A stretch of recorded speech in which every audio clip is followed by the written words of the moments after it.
बाबा साहब की हठधर्मी और ज़िद बरकरार रहेगी। वो अपनी बीवी से झूठ बोलेगा कि उसने शमशेर को बुला भेजा है, लेकिन वो शमशेर को नहीं बुलाएगा। जब दारा उससे यही बात कहेगा तो वो कहेगा कि मैंने उसको हमेशा के लिए अपनी ज़िंदगी से निकाल दिया है, अब वो हमारे यहाँ नहीं आ सकता।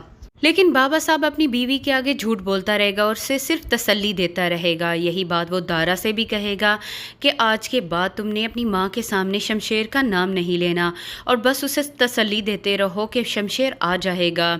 शमशेर को अब अपनी गलतियों का एहसास हो चुका है। वो कहता है कि ज़िंदगी कभी इतनी मुश्किल भी थी, मैंने सोचा नहीं था। तब महक उससे कहती है कि मेरी ज़िंदगी तो उसी दिन मुश्किल हो गई थी जब तुमने मेरी ज़िंदगी में कदम रखा था, लेकिन हम इन मुश्किलात को इकट्ठे मिलकर ही सुलझा लेंगे। जब हमें साथ रहना है तो क्यों ना मैं भी जॉब कर लूँ, इस तरह हम दोनों मिलकर काम करेंगे तो हमारा गुजारा बहुत अच्छे से हो जाएगा। शमशेर आखिरकार उसकी ये बात भी मान जाएगा। दारा अपनी माँ की बिगड़ती हुई हालत देखकर बाबा साहब की मिन्नत करने की कोशिश करेगा, लेकिन बाबा साहब अपनी हथधर्मी से बाज नहीं आएंगे। वो शमशेर को किसी भी सूरत माफ़ करने पर तैयार नहीं हैं। बाबा साहब को अपनी मरती हुई बीवी का भी कोई ख्याल नहीं है। उन्हें सिर्फ अपनी अना अजीज़ है। उनका साथ देने के लिए उनकी बड़ी बहू भी मौजूद है।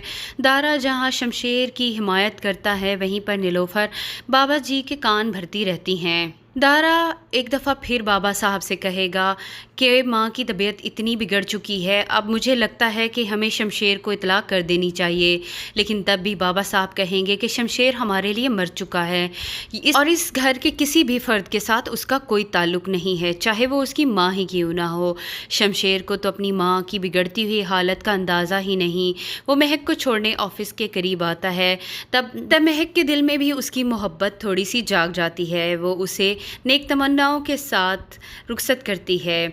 बाबा साहब अपनी हठधर्मी की वजह से अपनी बीवी की जान तो गंवा सकते हैं, लेकिन कभी भी शमशेर को नहीं बुला सकते।